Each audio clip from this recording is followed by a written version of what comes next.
Petrol को लेकर कांग्रेस प्रवक्ता पवन खेड़ा ने केंद्र सरकार पर हमला बोला है। विदेश मंत्रालय के बयान को लेकर निशाना साधते हुए उन्होंने कहा कि यह वाकई खतरनाक है कि चीन लगातार हमारे देश में घुस रहा है और हम आंखें उसे दिखा रहा है और मोदी जी को कोई फर्क तक नहीं पड़ रहा है।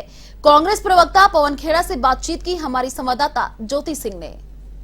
हमारे साथ यहाँ पर बात करने के लिए मौजूद है कांग्रेस प्रवक्ता पवन खेड़ा जी। पवन जी, अगर हम पेंगोंग झील की बात करते हैं, लेक की बात करते हैं, तो वहां पर एक दूसरा ब्रिज बनकर तैयार किया जा रहा है चीन की तरफ से, लेकिन विदेश मंत्रालय का जो बयान आया है उस बयान को आप कैसे देखते हैं? उस बयान ने बहुत हमें चिंता में डाल दिया। जिस इलाके को हम 6 दशकों से अपना मानते हैं और ये मानते हैं कि चीन ने उस पर अनधिकृत कब्जा कर रखा है, उस इलाके के बारे में विदेश मंत्रालय का यह कहना कि हम यह महसूस करते हैं कि कब्जा हुआ है, यह शब्द अपने आप में बहुत भयभीत करते हैं देश को, क्योंकि आप अपनी 6 दशक की पोजीशन से आप पलट रहे हैं और मुझे लगता है ये दूसरी क्लीन चिट दे रहे हैं आप चीन को। पहली तो प्रधानमंत्री ने स्वयं दी थी, अब विदेश मंत्रालय ने क्लीन चिट दी है। ये चीन से मोहब्बत क्यों है? चीन को ये बार बार क्लीन चिट क्यों देते हैं? यह हमारे सवाल हैं।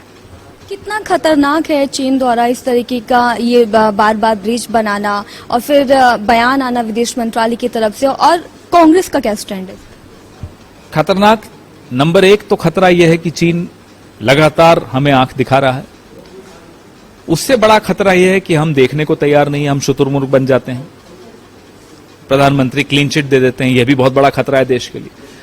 और कल जो विदेश मंत्रालय ने कहा वह भी देश के लिए एक बहुत बड़ा खतरा है। हमारे बहादुर सैनिक जो हासिल करते हैं सीमाओं पर, उसको इस तरह से हल्के में लेना विदेश मंत्रालय को शोभा नहीं देता। कांग्रेस के चिंतन शिविर के बाद आज जयपुर में बीजेपी का भी मंथन हो रहा है और वहां पर पीएम मोदी ने कहा कि वंशवाद की राजनीति ने देश का एक मूल्यवान जो समय था वो बर्बाद कर दिया है। प्रधानमंत्री वंशवाद पे बोलने से पहले अगले 24 घंटे में ज्योतिरादित्य सिंधिया, अनुराग ठाकुर, इन सबका इस्तीफा लें, जितेंद्र प्रसाद का इस्तीफा लें और फिर दुष्यंत सिंह को सांसद के पद से हटाएं।